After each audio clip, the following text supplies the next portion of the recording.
আসসালামু আলাইকুম everyone, welcome back to my channel. আজ আমি আপনাদেরকে দু রকমের মাছ কুটি দেখাবো। অনেকে আছে আমরা ছাই দিয়ে মাছ কুটতে চাই না, হাতের গ্লাস নষ্ট হয়ে যায়। ছাইয়ের একটা যে অ্যাসিড থাকে ওটায় নখ খেয়ে যায়। এই শাঁসরা মাছগুলো খেতে খুব ভালো লাগে। এখন তো আমরা কোটার ভয়ে এটা খাওয়া একদম ভুলে গেছি। এখানে আমি ময়দা নিয়েছি, ময়দা নিয়ে প্রথমে কুটে দেখাচ্ছি। এটা হলো বাইং মাছ। এটা এতটা পিছলে খুবই সেন্সিটিভ, এটা কিন্তু ধরে একদমই কুটা যায় না। দেখতে পাচ্ছেন আমি ময়দাটা দিয়ে কত সুন্দর করে কুটে নিয়েছি। আপনারা চাইলে কিন্তু বাসায় এভাবে ছাই না থাকলে ময়দা দিয়ে এটাকে কুটে নিতে পারেন খুবই সহজে। এই যে আমি কতটা সহজে কুটে নিয়েছি।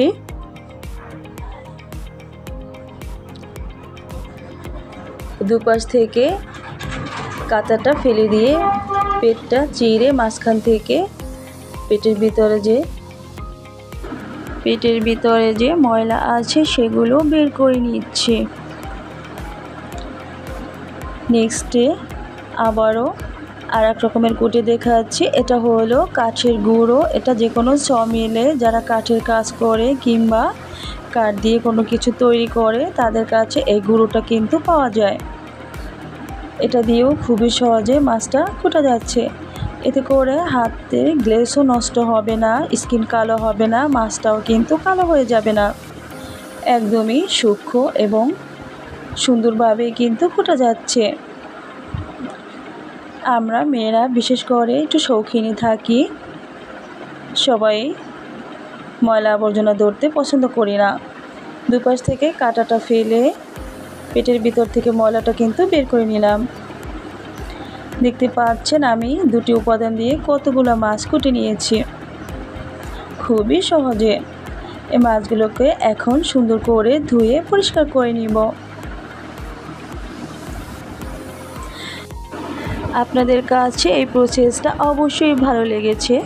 ভালো লাগলে সাবস্ক্রাইব করে পাশে থাকবেন, প্লিজ বাটনটি অন করে দিবেন নোটিফিকেশন চালু হওয়ার জন্য। কমেন্টে জানিয়ে দিবেন, সুন্দর হাতটা দিয়ে একটা লাইক করে দিবেন, বন্ধুদের সাথে শেয়ার করতে ভুলবেন না। এ পর্যন্তই। ভালো থাকবেন, সুস্থ থাকবেন, আবার দেখা হবে পরবর্তী ভিডিও নিয়ে।